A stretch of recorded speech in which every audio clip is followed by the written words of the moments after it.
Profesor, tendrá que darse prisa. Estas tierras van a sufrir una transformación en breve. ¿Transformación? ¿A qué se refiere? ¿Se ha enamorado alguna vez? Quiero decir, ¿de verdad? En cierta ocasión. Pero no creo que esto sea... No se preocupe. También yo solo he tenido una mujer en mi vida. Es un papelillo. Para ir tirando. Conozco la frase. Por ahora. ¿Hasta dónde serías capaz de llegar por conseguir un buen papel? Otra vez llegamos tarde. No me pongas nerviosa. Si no se te ocurriera siempre ducharte en el momento en que vamos a salir, tal vez llegaríamos algún día a tiempo. ¿Y si tú no estuvieras delante del espejo dándote crema antiarrugas? Tú te mereces algo mejor, nena. Deberías de trabajar en el club de Dani. No quiero ir al club de Dani. Quiero trabajar en la cafetería. ¿Qué pasa? Solo se trata de poner copas. Y de ser un poco amable con los clientes. ¡Que te he dicho que no quiero! Estamos con Pedro Aguaviva, que este año es el premio Simón de Honor. Yo quería ya empezar preguntándole cómo recibió la noticia y cómo se sintió al recibirla, ¿no? Bueno, pues lo primero es negarlo, ¿no? Decir, no, yo no. Porque nunca crees que tú eres merecedor de tamaña distinción. Lo que pasa es que luego te convencen, insisten, y al final pues acabas cediendo, ¿no? Pero bueno, la primera impresión fue decir, no, yo no. ¿Te sientes especialmente orgulloso de alguno de tus trabajos? Sí, yo creo que han ido evolucionando, ¿no? Han ido mejorando. Poco a poco pues vas construyendo, ¿no? Vas creciendo, vas teniendo más conocimiento del lenguaje, de la técnica. Yo estoy muy satisfecho del último, de ficción, que es Reciclando basura.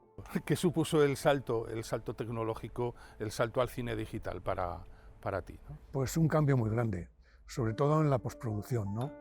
Comparado con aquellos primeros Super 8 en el que si cuando como cortaras un fotograma de más, aquello ya no funcionaba, pues la verdad es que el salto ha sido muy importante. Pero tú has sido también habitualmente el guionista, ¿no? de tus trabajos de ficción. El guionista y la mayor parte de mis trabajos el productor. Eso es, o sea que has sido un hombre, un poco hombre orquesta, ¿no? En ese sentido. Sí, éramos hombre orquesta, pero cuidado, es que en el rodaje también éramos hombre orquesta, porque éramos el que poníamos los focos, el que llevábamos la cámara, el trípode, y hacíamos todo. A lo mejor teníamos de ayudante algún amigo que no tenía ni idea de lo que estábamos haciendo y que a lo mejor lo que hacía es tirarte algún foco, ¿no? ¿Qué prefieres? Yo siempre ando un poco obsesionado con esto, ¿ficción o documental? Sí, a mí la ficción me encanta, porque en la ficción la imaginación se dispara, es tu parcela de libertad. Sigues en activo, ¿no, Pedro? Bueno, esa es una pregunta. Esa pregunta, cuando me la hacen, no me gusta mucho. No. Porque claro que sigo un activo porque yo no me voy a retirar de la vida nunca. Yo voy a estar ahí siempre hasta que esto se acabe, ¿no? En tu cine de ficción hay una apuesta bastante clara por yo lo llamo humor somarda, a un cierto humor somarda que es muy de aquí, muy aragonés. Sí, a mí desde luego la base con sentido del humor para mí es fundamental en todos los trabajos que tengo de ficción se da. Por ejemplo, me acuerdo que en la película Esencias de Nada con Luz Gabás y Alberto Sánchez había momentos en el rodaje que, bueno, nos partíamos de risa y había que parar porque no había quien siguiera rodando. El cine tiene que ser dos cosas. Primero, que no sea aburrido y segundo, que sea divertido. Hola, quiero enviaros un saludo y deciros que me gustaría mucho estar entre vosotros y participar en este acto. Soy consciente de que me estoy perdiendo un acto irrepetible e inolvidable. La vida tiene sentido en los valiosos momentos compartidos que nos ayudan a vivirla con intensidad. Y compartir con vosotros el Premio Simón es una de las cosas más estimulantes que me pueden suceder en la vida. En el ámbito en que nos movemos, uno de nuestros objetivos ha sido siempre intentar convertir en realidad todo aquello con lo que soñábamos. Y tenemos la suerte de que en una parte esto se ha cumplido.